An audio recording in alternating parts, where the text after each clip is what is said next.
শেষ পর্যন্ত ট্রেনটা যখন রাজঘাটে গঙ্গার পুলের উপর এসে উঠল, তখন নীরদার চোখের জল রোধ করতে পারল না। তার গাল দুটি অশ্রুতে প্লাবিত হয়ে গেল। চারিদিক মুখরিত করে জনতার জয়ধ্বনি উঠেছে, হর হর মহাদেব, জয় বাবা বিশ্বনাথ। যাত্রীরা মুঠো মুঠো করে পয়সা ছুঁড়ে দিচ্ছেন গঙ্গার জলে। বেনি মাধবের উদ্ধত ধবজা দুটো সকালের আলোয় উজ্জ্বল হয়ে উঠেছে। চিতার নীলাভ ধোয়া কুণ্ডুলি পাকিয়ে উঠছে দুনিরীক্ষা মণিমর্ণিকার ঘাট থেকে। অর্ধচন্দ্রাকার গঙ্গার তীরে হিন্দু তীর্থশ্রেষ্ঠ বারাণসী সবে ঘুম ভেঙে জেগে উঠেছে। রাধাকান্ত বিব্রত বোধ করছিলেন। চাপা গলায় বললেন, চুপ কর, সবাই দেখতে পাচ্ছে যে। আকুল কণ্ঠে নীরদা বললে, দেখুক গে। আহ, থাম থাম, কোনো ভয় নেই তোর, আমি বলছি সব ঠিক হয়ে যাবে।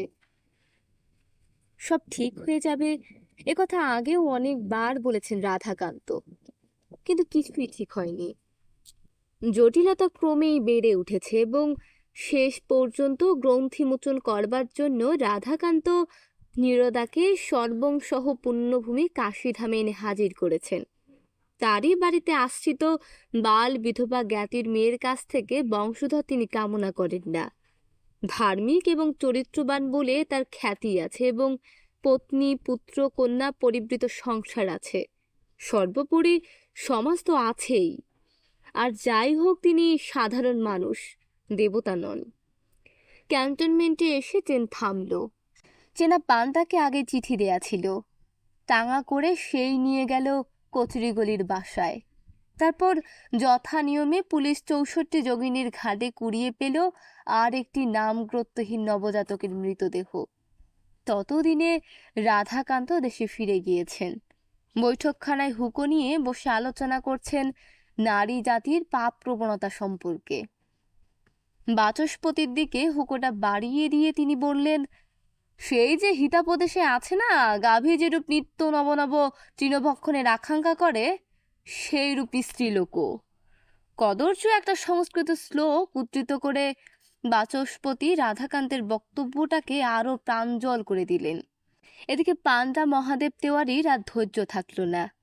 একদিন অগ্নিমূর্তি হয়ে এসে বললে, এবার বেরো আমার বাড়ি থেকে। মরার চোখের মতো দুটো ঘোলাটে চোখের দৃষ্টি মহাদেবের মুখের ওপর ফেলে নীরদা কথা বললে। এত আস্তে আস্তে বললে যে বহু যত্নে কান খাড়া করে কথাটা শুনতে হলো মহাদেবকে।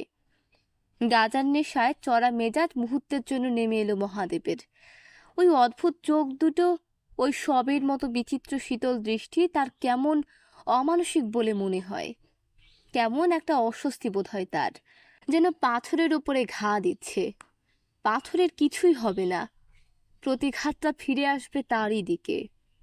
ভয়, উৎকণ্ঠা, অপমান এবং অপরাধ সবকিছু জড়িয়ে কোনো একটা নির্বেদ লোকে পৌঁছে গেল নীরদা। ভয়, উৎকণ্ঠা, অপমান ও অপরাধ সবকিছু জড়িয়ে কোনো একটা নির্বেদ লোকে পৌঁছে গেছে নীরদা। মহাদেব কুকড়ে গিয়ে বললে, আজ 4 মাহিনা হয়ে গেল, টাকা পয়সা কিচ্ছু পাইনি। আমি তো আর দান ছত্র খুলে বসিনি। নীরদা তেমনি অস্পষ্ট গলায় বললে, আমি কি করব? আবার জ্বলে উঠল মহাদেব। বিশ্রী একটা অঙ্গভঙ্গি করে বললে, ডালমন্ডি থেকে রোজগার করে আনো। তোমার যৌবন আছে, কাশিতে রেস আদমির অভাব নেই। কিন্তু কথাটা বলেই মহাদেব আবার লজ্জা পেল। নীরদার দিক থেকে দৃষ্টিটা ফিরিয়ে নিয়ে চলে যেতে যেতে বললে, নইলে পথ দেখো। পথই দেখতে হবে নীরদাকে। যে পণ্ডকুণ্ড আর গ্লানির ভেতর তাকে নামিয়ে রেখে রাধাকান্ত সরে পড়েছে, তারপরে পথ ছাড়া কিছু আর দেখবার নেই। যাওয়ার আগে রাধাক্রান্ত তার অভ্যস্ত রীতিতে সান্ত্বনা দিয়ে গিয়েছিলেন, কোনো ভাবনা নেই, মাসে মাসে আমি খরচা পাঠাবো। কিন্তু 2 মাস পরে সংসারী রাধাকান্ত, চরিত্রবান ভদ্র রাধাকান্ত এই চরিত্রহীনা সম্পর্কে তার প্রতিশ্রুতিটা অবলীলাক্রমে ভুলে যেতে পেরেছেন। ভুলে না যাওয়াটাই আশ্চর্য ছিল। হিন্দুর পরমতম পুণ্য তীর্থ। ভিখারি বিশ্বনাথের ক্ষুধার্ত করপুটে অমৃত ঢেলে দিচ্ছেন অন্নপূর্ণা, কিন্তু যুগের অভিশাপে অন্নপূর্ণাও ভিখারিনী। বিশ্বনাথের গলিতে গঙ্গার ঘাটে ঘাটে, দেবালয়ের আশেপাশে সহস্র অন্নপূর্ণার কান্না শোনা যায়। একটা পয়সা দিয়ে যা বাবা, বিশেশ্বর তোর ভালো করবেন। বাবা বিশ্বনাথের কাশি থেকে উপবাসী থাকে না, কেউ হয়তো থাকে না, কিন্তু দুদিন ধরে নীরদার খাওয়া জোটেনি। বোধহয় বিশ্বনাথের আশ্রয় সে পায়নি, বোধহয় নীরদার পাপে তিনি মুখ ফিরিয়ে নিয়েছেন। ক্লান্ত দুর্বল পায়ে পেরিয়ে এলো নীরদা। সন্ধ্যা হয়ে আসছে, মন্দিরে আলো জ্বলেছে। আরতি দেখবার আশায় যাত্রীরা রওনা হয়েছে বিশ্বনাথের বাড়ির উদ্দেশ্যে। কর্মব্যস্ত শহরে দোকানপাটে বিকিকিনি চলছে, চায়ের দোকানে উঠেছে হুল্লোড়। পথ দিয়ে সমানে চলেছে টাঙ্গা এক্কা মোটর আর রিক্সা স্রোত। বাঙালি টোলা ছাড়িয়ে নীরদা এগিয়ে চলল। খানিক এগিয়ে যেখানে আলো আর কোলাহল কিছুটা ক্ষীণ হয়ে এসেছে, সেখানে বাঁ দিকে একটা বাঁক নিলে নীরদা। পথ প্রায় নির্জন, খোয়া ওঠা নোংরা রাস্তা সোজা গিয়ে নেমেছে হরিশ্চন্দ্র ঘাটে। সমস্ত কাশিতে এই ঘাটটাই নীরদার ভালো লাগে। এখানে এসেই যেন মুক্তির নিঃশ্বাস ফেলতে পারে। আগে 2-4 দিন দশার সমেত ঘাটে অহল্যাবাই ঘাটে গিয়ে সে বসেছে, কিন্তু কেমন যেন অস্বস্তি বোধ হয় তার। কেমন যেন মনে হয় ওসব জায়গাতে সে অনধিকারী। ঘাটের চত্বরে চত্বরে যেখানে কীর্তন শুনবার জন্য পুণ্যকামী নরনারীরা ভিড় জমিয়েছে, ছত্রের নিচে নিচে যেখানে বেদ পাঠ আর কথকতা চলছে, সামনে গঙ্গার জলে ভাসছে আনন্দ তরণী, আর ঘাটের উপরে পাথরের ভিত গাঁথা প্রাসাদগুলো বিদ্যুতের আলোয় ইন্দ্রপুরীর মতো জ্বলছে, ওখানকার ওই পরিবেশ নীরদার জন্য নয়। ওখানে যারা আসে ওরা সবাই শুদ্ধ, সবাই পবিত্র। তাদের জীবনে কখনো মলিনতার এতটুকু আঁচড় পর্যন্ত লাগেনি। ওরা সহজভাবে হাসে, সহজভাবে কথা বলে, নির্মল নিষ্কলঙ্ক মুখে গলায় আঁচল দিয়ে কথকতা শোনে। কীর্তনের আসরে ওদের চোখ দিয়ে দরদর করে জল নেমে আসে, আর নীরদার চারপাশে কলঙ্কের কালো ছায়া। অসুচিতার স্পর্শ একটা বৃত্তের মতো বেষ্টন করে আছে। মনে হয় সকলের শান্ত পবিত্র দৃষ্টি মুহূর্তে ঘৃণায় কুটিল কুৎসিত হয়ে ওর অপরাধী মুখের ওপর এসে পড়বে। অদ্ভুতভাবে নির্জন, আশ্চর্যভাবে পরিত্যক্ত। পাশেই কেদারেশ্বর শিবের মন্দির থেকে নেমেছে ঝকঝকে চওড়া সিঁড়ির রাশি। ওখানে ভিড় জমিয়েছে দণ্ডীরা, কথকেরা, তীর্থকামীরা, স্বাস্থ্যলোভীরা এবং ভিক্ষুকেরা। ঢং ঢং করে ঘণ্টা বাজছে কেদারের মন্দিরে। ঘাটের উপরে জ্বলছে জোরালো বিদ্যুতের আলো, কিন্তু তার থেকে দুপা সরে এলেই তরল অন্ধকারের মধ্যে হরিশ্চন্দ্র ঘাট নির্জনতায় তলিয়ে আছে। 2-3 বছর আগে জোর বান ডেকেছিল গঙ্গায়, কেঁপে উঠেছিল, ফুলে উঠেছিল জল। পাহাড় প্রমাণ সিঁড়ির ধাপ ডিঙিয়ে সে জল ঢুকেছিল শহরের ভেতরে। তারই ফলে পুঞ্জিত বালি হরিশ্চন্দ্র ঘাটের ভাঙা সিঁড়িগুলোকে প্রায় ঢেকে ফেলেছে। সে বালি কেউ পরিষ্কার করেনি, করবার দরকারই হয়তো বোধ করেনি কেউ। শুধু যারা মরা নিয়ে আসে তারাই বালির স্তূপ ভেঙে নিচে নেমে যায়। 2-1 দণ্ডী স্নান করে যায় সকালে সন্ধ্যায়। বুড়িরা কচিত কখনো হয়তো এসে বসে, তারপর সন্ধ্যা হলেই চলে যায় কেদারঘাটের দিকে। 2-1টা চিতার রাঙা আলোতে হরিশ্চন্দ্রের ছোট মন্দিরটা আলো হয়ে ওঠে। সেই রক্তশিখার গঙ্গার জলে একটা দীর্ঘ ছায়া ফেলে মাথায় পাগড়ি বাঁধা চণ্ডাল লম্বা বাঁশ দিয়ে চিতা ঝাড়তে থাকে। এইখানে এসে বসল নীরদা। ঘাটে জনপ্রাণী নেই, শুধু গঙ্গার ধারে সদ্য নিভে যাওয়া একটা চিতায় যেন রাশি রাশি আগুনের ফুল ফুটে আছে। ওপারের অন্ধকার দিগন্তে চোখ পড়েছে রামনগরের 2-1টা আলো। পেছনের ছিপিটুলার দিক থেকে আসছে উৎকট গানের হুল্লোড়। মদ খেয়েছে ওরা। নীরদা স্থির দৃষ্টিতে চেয়ে রইল নিভন্ত চিতাটার দিকে। বাবা বিশ্বনাথের কাশিতে তার স্থান হলো না। এই জনবিরল ঘাটে নিঃসঙ্গ শ্মশানে বসে মনে হচ্ছিল একটা পথ ওর খোলা আছে এখনো। বিশ্বনাথ কৃপা করলেন না, কিন্তু শ্মশানে শ্মশানে জেগে আছেন ত্রিশূল পানি ভয়াল মূর্তি কাল ভৈরব। চোখের ওপর থেকে যখন পৃথিবীর আলো নিভে যাবে, যখন এই দেহের অসহ্য বোঝাটা টানবার দায় থেকে মুক্তি পাবে সে, তখন চিতার ধোয়ার মতো বিশাল জটাটুলি এড়িয়ে দিয়ে মহাকায় কাল ভৈরব সামনে এসে দাঁড়াবেন। কানে দেবেন তারক ব্রহ্ম নাম। হঠাৎ মাথার ভেতরটা ঘুরে উঠল নীরদার।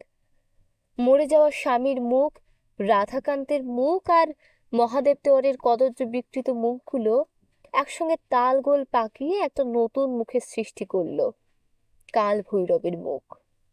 সময় হয়েছে, কাল ভৈরব এসে দাঁড়িয়েছেন। সামনের অগ্নিময় চিতাসজ্জা থেকে আগুনের পিণ্ডগুলি যেন ছিটকে লাফিয়ে উঠল।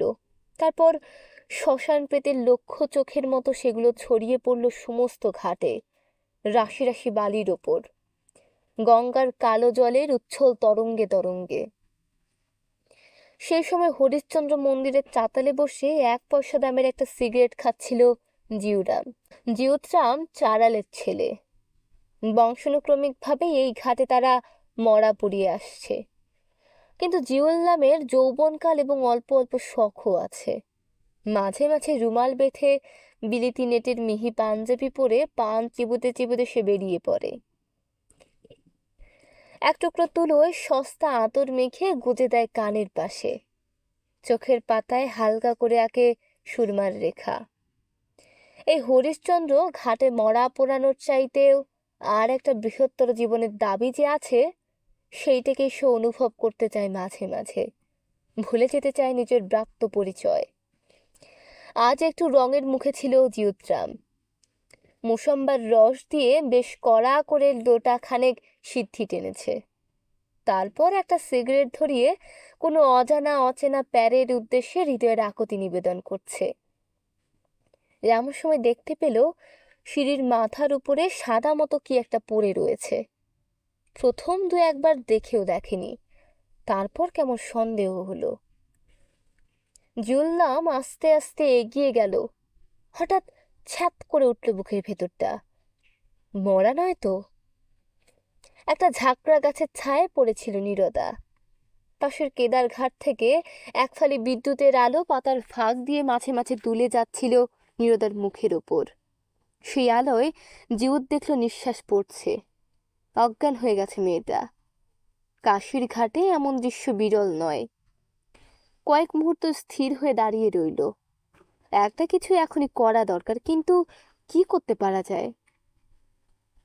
আজ মাথার মধ্যে নেশা রনরন করছিল জিউনজামের। নইলে এমন সে কিছুতেই করতে পারত না, কিছুতেই ভুলতে পারত না সে চন্ডাল। তার ছোঁয়া লাগলে বাঙালি ঘরের মেয়েকে চাঁদ করতে হয়।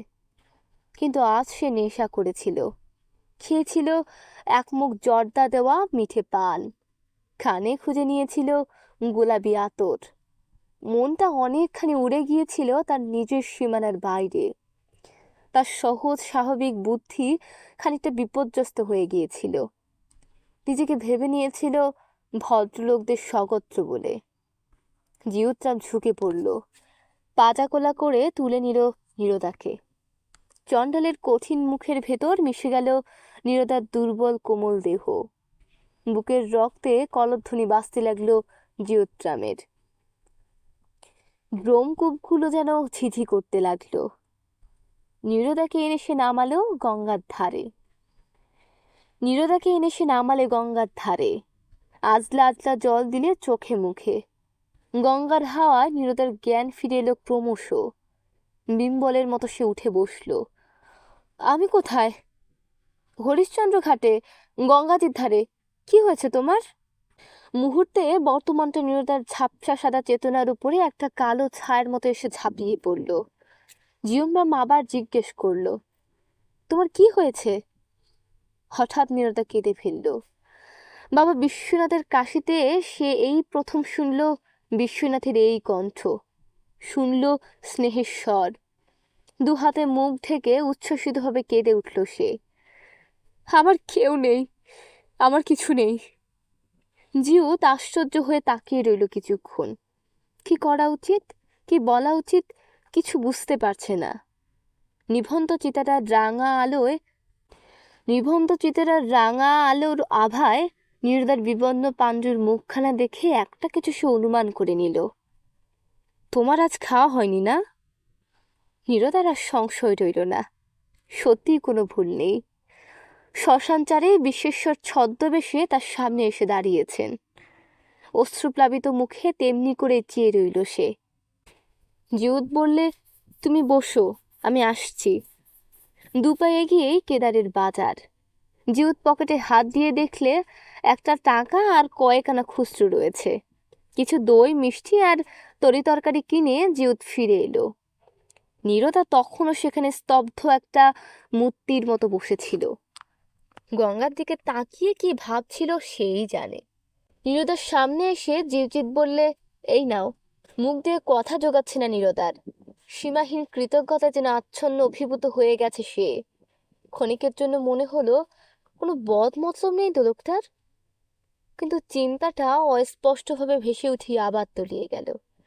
তরল অন্ধকারে ঘেরা হরিশ্চন্দ্র ঘাট, সামনে গঙ্গার কলকগ্রাস, বাতাসে চিতার অস্ফুট গন্ধ আর চারিদিকে একটা থমথমে নিঃসঙ্গতা নীরদার বাস্তব বুদ্ধিকে বিপর্যস্ত করে ফেলেছে।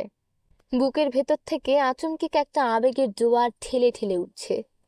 বাবা বিশ্বনাথের কাশিতে কে উপবাসী থাকে না, আর ভাঙের নেশাটা তখনও থিতিয়ে আছে জিউতের মগজে। সে যে কি করছে নিজেই জানে না। এত বড় দুঃসাহস তার কোনোদিন যে হতে পারে এটা সে কল্পনাও করতে পারেনি। অনুকম্পা নয়, দয়া নয়, পুরুষের চিরন্তন প্রেরণা মাথা চাড়া দিয়ে উঠেছে তার চেতনায়। কেমন যেন মনে হচ্ছে এই সন্ধ্যার শ্মশানের এই পরিবেশে এই মেয়েটি একান্ত তারই কাছে চলে এসেছে, তারই প্রতীক্ষার মধ্যে ধরা দেবতার জন্য। হাত বাড়িয়ে ঠোঙাটা নিয়ে নীরদা বললে, বিশ্বনাথ তোমার ভালো করবেন। তুমি কে? এক মুহূর্তে গলার ভিতরে কি একটা আটকে গেল জিউতের। একবার চেষ্টা করলে মিথ্যা কথা বলবার, চেষ্টা করলে নিজের তুচ্ছ কদ্দজ পরিচয় গোপন করবার। কিন্তু পরম সত্যাশ্রয়ী মহারাজ হরিশ্চন্দ্র একদিন যে শ্মশানে দাঁড়িয়ে নিজের ব্রত পালন করে গিয়েছিলেন, শিব চতুর্দশীর রাত্রে যে আদি মণিকর্ণিকার ঘাটে স্বয়ং বিশ্বনাথ স্নান করতে আসেন, সে পুণ্যতীর্থে মিথ্যা কথা সে মুখ দিয়ে উচ্চারণ করতে পারল না। অস্পষ্ট স্বরে জিউ বলল, আমি জিউতরাম। তুমি পান্ডা, ব্রাহ্মণ, দণ্ডবত? যেন সাপে ছোবল মেরেছে এমনিভাবে জিউত পিছিয়ে এলো। চমকে উঠেছে চেতনা, তর্জন করে উঠেছে বংশানুক্রমিক ক্ষুদ্রতাবোধের সংস্কার। জিভ কেটে জিউ বলে ফেললেও, না, আমি চণ্ডাল, চণ্ডাল। জিউতে যেন নিঃশ্বাস বন্ধ হয়ে এলো। কোনো ক্রমে উচ্চারণ করতে পারল, হ্যাঁ আমি চণ্ডাল, চণ্ডাল। বিদ্যুৎ বেগে দাঁড়িয়ে উঠল নীরদা। কেদার ঘাট থেকে পিছলে পড়া আলোর ফালিতে দেখা গেল অপরিসীম ঘৃণায় নীরদার সমস্ত মুখ কালো হয়ে গেছে। একটা নিষ্ঠুর আঘাতে মুছে গেছে বিশ্বেশ্বরের অলৌকিক মহিমার প্রভাব, সরে গেছে অভিভূত আচ্ছন্নতার জাল। বিষাক্ত তীক্ষ্ণ গলায় নীরদা চেঁচিয়ে উঠল, ছাড়ার হয়ে বামুনের বিধবাকে ছুলি তুই, মুখে জল দিলি। সভয়ে 3 পা পিছিয়ে গেল জিয়ত। নীরদা তেমনি চেঁচাতে লাগলো, তোর প্রাণে ভয় নেই? এত বড় সাহস, আমাকে খাবার দিতে আসিস? তোর মতলব কি বল দেখি? জিউতের পায়ের তলায় মাটি সরতে লাগলো। এক লাথি দিয়ে খাবারগুলো ছড়িয়ে দিল নীরদা। উল্টে দিলে দইয়ের ভার। তারপর সোজা উঠে হনহন করে হাঁটতে শুরু করলে মদনপুরার রাস্তার দিকে। আর লজ্জায় অপমানে জিউ মাটির দিকে তাকিয়ে স্থির দাঁড়িয়ে রইল। তার নেশা ছুটেছে এতক্ষণে। ভাঙা সিঁড়ির ওপর দিয়ে দইয়ের একটা শুভ্র রেখা গড়িয়ে গড়িয়ে বালির মধ্যে গিয়ে পড়তে লাগলো। খানিক দূরে এগিয়ে গিয়ে নীরদার খেয়াল হলো চাড়ালে ছুঁয়েছে, গঙ্গা স্নান করে নেওয়া দরকার। কিন্তু খিদে আর তেষ্টায় সমস্ত শরীরটা তার টলছে। বাড়িতে গিয়েই কলেই স্নান করবে একেবারে। এখন আর ঘাটের অতগুলো সিঁড়ি ভাঙা সম্ভব নয়। পথ চলতে চলতে ক্রমাগত মনে হচ্ছিল আজ ভারী রক্ষা পেয়েছে সে। লোকটার মনে কি ছিল কে জানে। নির্জন ঘাটে যা খুশি তাই করতে পারত, টেনে নিয়ে যেতে পারত যেখানে সেখানে। অন্নপূর্ণা রক্ষা করেছেন। উত্তেজনের রক্ত জল করতে লাগলো। হরিশ্চন্দ্র ঘাটের সঙ্গে দূরত্বটা বজায় রাখবার জন্য যথাসম্ভব দ্রুত বেগে সে চলতে শুরু করে দিলে। বাড়িতে এসে যখন ঢুকলো, সব নির্জন। শুধু তেতলার ঘরে একটা আলো জ্বলছে, আর সমস্ত অন্ধকার। বিশ্বনাথের আরতি দেখতে গেছে সকলে। কলতলায় স্নান সেরে ঘরে ঢুকতে গিয়েই মনে হলো, দরজায় শিকল নেই কেন, ঘর খুললে কে? কিন্তু অত কথা ভাববার আর সময় ছিল না। আর দাঁড়াতে পারছে না সে। সমস্ত শরীরটা অস্থির করছে, বোবো করে ঘুরছে মাথাটা। এক ঘটি জল খেয়ে আজ কোনো মতে গড়িয়ে পড়বে। তারপর উপায়ন্তর না দেখলে কাল থেকে না হয় বিশ্বনাথের গলিতেই বসবে হাত পেতে। খাসিতে ভিক্ষে করে খেলেও সুখ। দরজা খুলে অন্ধকার ঘরে পা দিতেই অস্ফুট আর্তনাদ করে উঠল নীরদা। যেমন করে জিওল্লাম তাকে বুকে তুলে নিয়েছিল, তার চাইতে অনেক কঠিন নিষ্ঠুর পেছনে কে তাকে সাপটে ধরেছে। তার মুখে মদের গন্ধ। অন্ধকারে তার চোখ সাপের চোখের মতো জ্বলছে। ফিসফিস করে সে বললে, ডরমত পারে, রূপে আমিল জায়গা। নীরদার দুর্বল হতচেতন দেহ বিনা প্রতিবাদে আত্মসমর্পণ করলে, আর অন্ধকারের ভেতর থেকে বেরিয়ে যাওয়ার সময় সাবধানে টাকাগুলো মুঠো করে ধরলে মহাদেব তেওয়ারি। রেইস আদমির প্রাণটা দরাজ আছে, আর পাওনা টাকাটাও তাকে উসুল করতেই হবে। বিশ্বনাথের কাশিতে নীরদাকে ঋণী রেখে সে পাপের ভাগী হতে পারবে না। তা সে টাকা নীরদা ইচ্ছায় নিক আর অনিচ্ছায় নিক। ঠিক সেই সময় বৈঠকখানার আসরে বসে জিতেন্দ্রের লক্ষণগুলো বাচস্পতিকে বোঝাচ্ছিলেন রাধাকান্ত। সামনে মহাভারতের পাতা খোলা। ব্যাসদেব বলছেন, হে ভীষ্ম, যে পুরুষ ইন্দ্রিয়জামে সক্ষম, কেমন অন্যমনস্ক হয়ে গেছে জিউরাম। ফর্সা জামা পরে না, কানে আতর মাখা তুলো গোজে না, একমুখ পান চিবিয়ে ভদ্রলোক হবার চেষ্টা করে না। কোথা থেকে এক কঠিন জীর্ণ আঘাতে সে আচমকিকভাবে তাকে নিজের সম্বন্ধে অত্যন্ত সচেতন ও সজাগ করে দিয়েছে। জিউতটা মরা পোড়ায়, একটা লম্বা বাঁশ দিয়ে মরার মাথা ফটাস করে ফাটিয়ে দেয়। চিতার কয়লাগুলো ছড়িয়ে ছড়িয়ে ফেলে দেয় গঙ্গার জলে। কেমন একটা অন্ধ আক্রোশ বোধ করে একটা অশোভন উন্মাদনা। জীবন্তে যাদের তার স্পর্শ করবার অধিকার পর্যন্ত নেই, চিতার ওপরে তাদের রাত পোড়া মৃতদেহগুলোর ওপর যেন সে প্রতিশোধ নিতে চায়, তাদের অপমান করতে চায়, লাঞ্ছিত করতে চায়। মাঝে মাঝে যখন অন্যমনস্ক হয়ে বসে থাকে, মনে পড়ে যায় নীরদাকে। ঘৃণ্য বিভৎস মুখে বলেছে চণ্ডাল। তার পায়ের ধাক্কায় সিঁড়ির উপরে উল্টে পড়েছে দইয়ের ভার। পরম অবহেলায় গড়িয়ে যাচ্ছে তার শ্রেষ্ঠ অর্ঘ্য, তার প্রথম নিবেদন। হঠাৎ জিউতের শরীরের পেশিগুলো শক্ত হয়ে উঠতে চায়, হাতের মুঠিগুলো থাবার মতো কঠিন হয়ে ওঠে। কি হতো যদি সেদিন সে তুলে আনতো নীরদাকে, যদি জবরদস্তি করতো তার উপরে? কে জানতে পারত, কে কি করতে পারত তার? সেই ভালো হতো, তাই করাই উচিত ছিল তার। ভুল হয়ে গেছে, অন্যায় হয়ে গেছে সেদিন। লাফিয়ে উঠে পড়ে জিয়ত, হাতের বাঁশটা তুলে নিয়ে প্রচণ্ড বেগে খোঁচা দেয় চিতার মরাটাকে। কালো রবারের পুতুলের মতো শিরা সংকুচিত দেহটা পোড়া কাঠের ভেতর থেকে খানিকটা লাফিয়ে ওঠে। একটা আগুন ঝুরঝুর করে ঝরিয়ে যায় আশেপাশে। তারপর নির্মমভাবে বাঁশ দিয়ে পিটোতে শুরু করে। সাদা হাড়ের উপর থেকে থেতলে থেতলে পোড়া মাংস খসে পড়তে থাকে। দুর্গন্ধে বাতাস ভারী হয়ে যায়। কিছুদিন পরে টের পেল জিউতের বন্ধু বান্ধবেরা। একটা আসরে তারা জিউতকে ঘিরে ধরল। কি হয়েছে তোর? কুছ নেই। দিল খারাপ? হ্যাঁ, তবে চল আজ মৌজ করে আসি। না, কিন্তু বন্ধুরা ছাড়লে না। সেদিন সন্ধ্যার পরেই সাজগোজ করিয়ে তাকে টেনে নিয়ে গেল। দেশি মদের দোকানে এক এক পাইট করে টেনে সকলে যখন রাস্তায় বেরিল, তখন বহুদিন পরে জিউতের রক্তে আগুন ধরেছে আবার। জোর গলায় একটা অশ্রাব্য গান জুড়ে দিল সে। ডালমন্দিতে ঘরে ঘরে তখন উৎসব চলছে।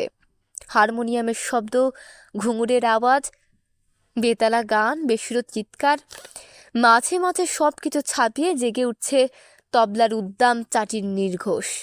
দরজায় দরজায় রাত্রির অপসরী শিকার ধরবার জন্য ওত পেতে দাঁড়িয়ে টলতে টলতে যাচ্ছিল। হঠাৎ থমকে দাঁড়িয়ে গেল জিয়ত। কেদারঘাটের এক ফালি আলোতে দেখেছিল, এখানে বিদ্যুতের আলোতেও সে চিনতে পারল। আশ্চর্য! নেশায় রাঙা চোখ নিয়েও চিনতে পারল জিয়ত। মেয়েটার চোখেও নেশার ঘোর। জিয়তকে থেমে দাঁড়াতে দেখে সে এগিয়ে এলো। জিয়তের একখানা হাত চেপে ধরে বললে, চলে এসো। ঠান্ডা একটা সাপ হঠাৎ শরীরে জড়িয়ে গেলে যে অনুভূতি জাগে, তেমনি একটা ন্যাক্কারজনক ভয়ার্ত শিহরণে জিওর শিউরে উঠল। হাত ছাড়াবার চেষ্টা করে বলল, আমি চারাল।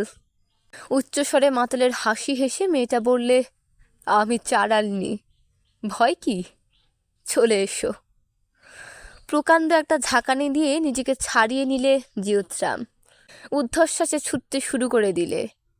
পেছন থেকে মেয়েটার হাসি কানে আসছে। একটা ধারালো অস্ত্র দিয়ে যেন পিতলের বাসনের গায়ে সশব্দে আঁচড় কাটছে কেউ। শ্মশানে শ্মশান চণ্ডাল পাথরের মূর্তির মতো দাঁড়িয়ে আছে। সামনে চিতার উপর লকলগে আগুন, গঙ্গার জলে নাচছে তার প্রেতচ্ছায়া। শ্মশান চণ্ডালের কালো শরীরে আগুনের আভা পিছলে যাচ্ছে। আর রাগ নেই, অভিযোগ নেই, গ্লানি নেই। ব্যথা আর করুণায় মনের ভেতরটা টলমল করছে। চেতনার ভেতর থেকে কে যেন বলছে, একদিন এই ঘাটেই আসবে নীরদা। এইখানে গঙ্গার জলে জীবনের সমস্ত জ্বালা তার জুড়িয়ে যাবে। সেদিন তার অহংকার থাকবে না, থাকবে না আজকের এই অপমানের কালো কলঙ্কের ছাপ। সেদিন জিউ তাকে নিজের মতো করে পাবে, পাবে তাকে স্পর্শ করবার অধিকার। চণ্ডালের ছোঁয়ায় সেদিন তার কাশীপ্রাপ্তির সার্থক মর্যাদা ফিরে আসবে।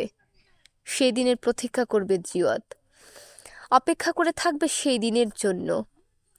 রাধাকান্তের বাড়িতে তখন কথকথা হচ্ছিল। শ্মশানে চণ্ডাল মহারাজা হরিশ্চন্দ্রের সঙ্গে রাজরানী শৈবার মিলন।